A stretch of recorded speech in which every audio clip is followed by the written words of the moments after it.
sitting out on here, this beach here with Boboys and Minnow.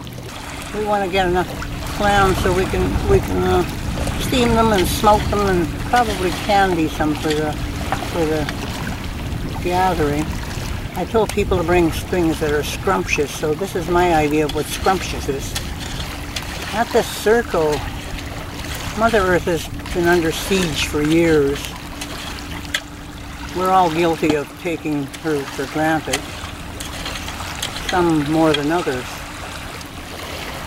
When we look around us and we see all the beauty that was once British Columbia is receding, it's getting, people that come here over the last few years think it's beautiful, but they don't know what it looked like before. Well, at the circle, depending on how many people are going to be there, it's quite hard to plan actually, because we don't really have a final count, and we won't have that for a while. But irregardless of how big the circle is, in that circle we want to make a big spider web with yarn.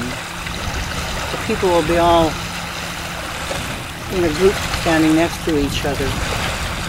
And when they go to get into this group, we will pass them a little hunk of paper or a little sign that they'll be able to attach to their chest or whatever. And it'll have a saying on it about one of the species that are endangered. Not always on the Sunshine Coast, but on other parts of the world, because we're talking about a healing circle for Mother Earth.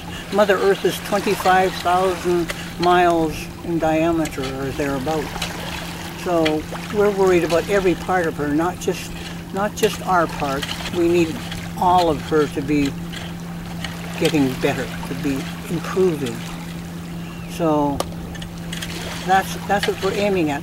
Now when we do this spider thing, example, if I'm standing here in the circle and I've got a sign on my chest, and I've been worried about, concerned, worried, there's no other word, I can't just say concerned, I'm worried about our ancient forests, because there aren't many left, especially on the Sunshine Coast.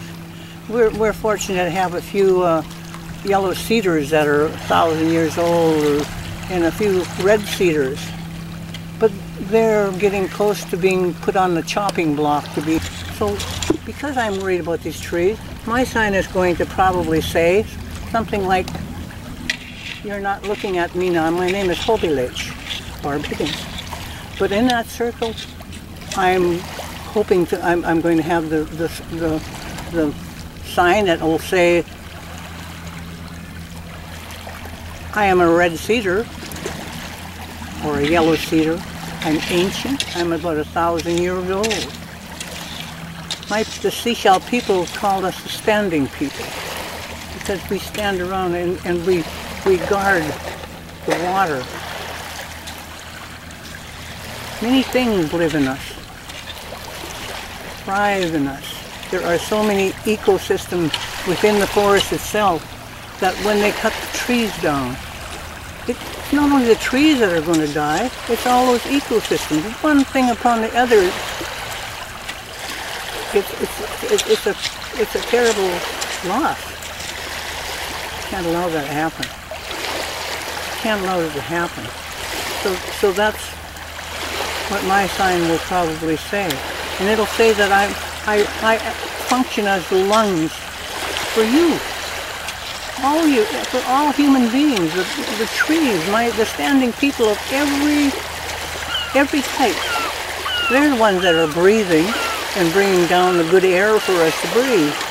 We're the ones that are holding the water in the ground with our roots.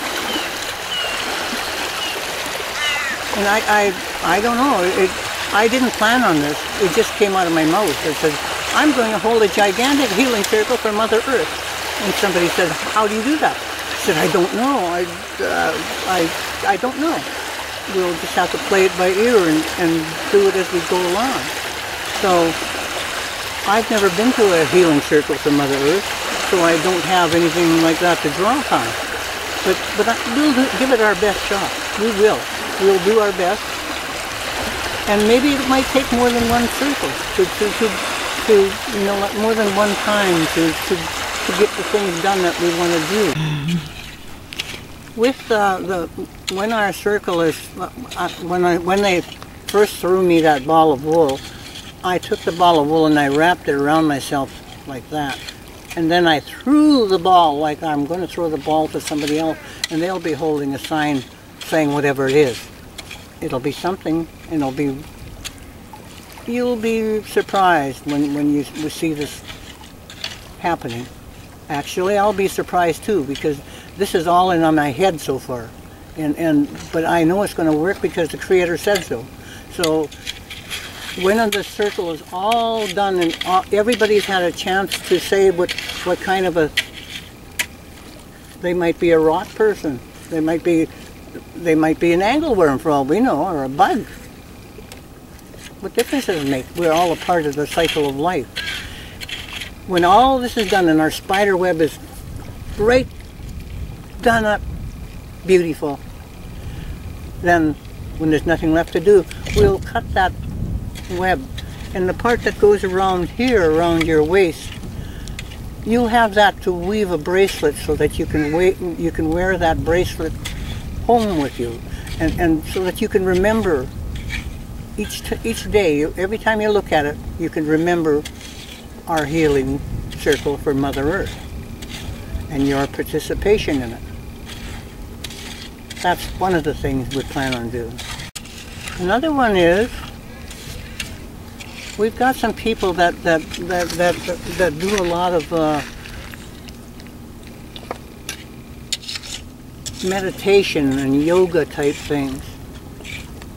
And it's our belief that if we're all grouped together and we all get our mind focused on one thing, we can make a difference with it. We can change the vibration of whatever it is that's making something ill. And we plan on concentrating on the radiation poison that's in the ocean coming from Japan. Somehow, I believe that we can make it dissipate, we can make it disappear, we can make it dissolve so that it's no longer there. We'll change the vibration, not because we're powerful, but because we'll hit the right frequency, and the Creator will make it happen. It's the Creator in the end that does all these things, not us. He just sees that we're trying, and He helps us. Mm-hmm. I believe this. It's my whole soul. And the third thing, you know, we wonder if we're going to have enough time for all the things that we've planned. We might not be able to get it all done. But I want to have an Abenaki snake dance.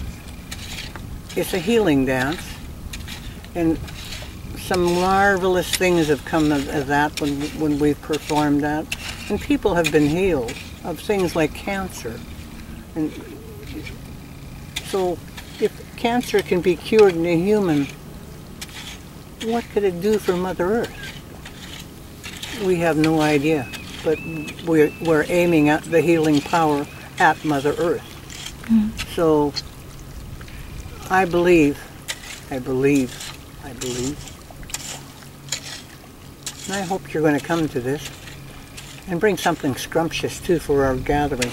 Indians always start off with a little bit of yakking, and then we have a feast so that we're all get our tummies done, and after we've broken bread together, then we're ready to go to work. And that's what you should be prepared for when you come. You got any good ideas? Let us know about them. You need to bring your own chair, your own cutlery and plates, cup, that kind of stuff. Suntan lotion or whatever, you know, just like you're going on a picnic. I think the park won't be so full at that time of the year, so if anybody was going to camp overnight or something, they could make arrangements with the park and do that. That would have nothing to do with us, that you'd have to do that yourself with the park. It's called the Porpoise Bay Park.